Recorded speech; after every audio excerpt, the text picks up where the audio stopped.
ხელის გულს ემოციური მდგომარეობის შესახებ მრავლის თქმა შეუძლია, აღელვებისას ოფლიანდება. ხელის გული უნიკალურია იმით, რომ ეგრეთ წოდებული კანის ელექტროაქტივობას ავლენს. ემოციური რყევისას ტენიანი ხდება. სიმპათიურ ნერვებთან დაკავშირებული ბევრი ოფლის ჯირკვალი ამ რყევებზე რეაგირებს. ამასთან ყველაფერი უეცრად ხდება. ტვინის მიერ არ კონტროლდება.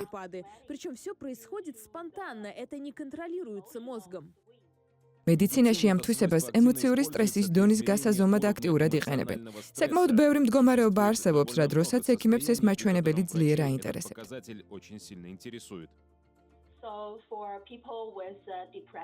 ზოგიერთი სამედიცინო ფსიქიკური მდგომარეობისას ეს ინფორმაცია მნიშვნელოვანია. დეპრესია, ფიზიოლოგიური სტრესი. მისი მეშვეობით შეგვიძლია გავიგოთ თუ რა იწვევს სტრესს. ადამიანები, სიტუაცია, ვიდეო თამაშები, ან კიდევ რობოტიზებულ მოწყობილობასთან ურთიერთქმედება. დღემდე მსგავსი მონაცემების მიღების შესაძლებლობა მცირე იყო. ოფლიანი ხელის გულებით სტრესის დონის გასაზომი მოწყობილობის გამოყენების მცდელობა უკვე ყოფილა. პრობლემა იმაშია, რომ ასეთი მოწყობილობა ძალიან დიდია. ხელის მოძრაობა ზღუდავს და დამატებით ფსიქოლოგიურ დისკომფორტსაც იწვევს, ვინაიდან სხვების ყურადღებას იზიდავს. ამას გარდა, გამრუდებულ მონაცემებს წარმოადგენს.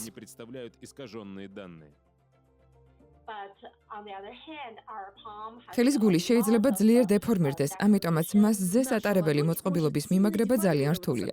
ისე გამოდის, რომ მექანიკური შეზღუდვის გამო ფიზიოლოგიური ინფორმაციის მისაღებად საუკეთესო ადგილი გაზომვის ჩასატარებლად ყველაზე რთულია.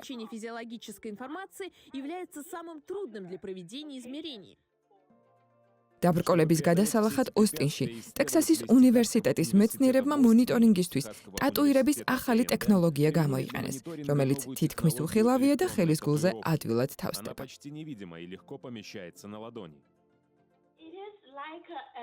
უფრო მისაკრობს ჰგავს. ნახევრად გამჭვირვალე ელექტრონული ტატუა. გრაფენის საფუძველზე ერთი ატომის სისქის. გააჩნია ელექტროგამტარობა და სრულად ბიოშესაბამისია. ჩვეულებრივი გადასაყვანი ტატუს მსგავსად დაიტანება და იგივე მექანიკური მახასიათებლები გააჩნია. გამჭვირვალეა, თხელი და რბილი. ტატუს სისტემის ნაწილია თავად სენსორი. მნიშვნელოვანი იყო მოფიქრება თუ სად გაგზავნის სენსორი მიღებულ მონაცემებს.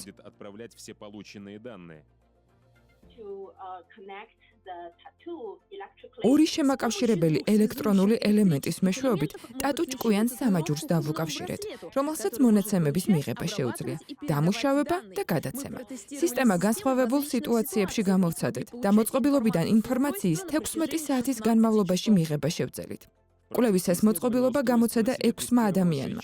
ორგანიზმის ემოციური პასუხის სტიმულაციისთვის სპეციალური ხერხი შეიმუშავეს, რომელშიც გამოიყენებოდა საშინელებათა ფილმები, სხვადასხვა გამოსახულება და თერმული ზემოქმედება.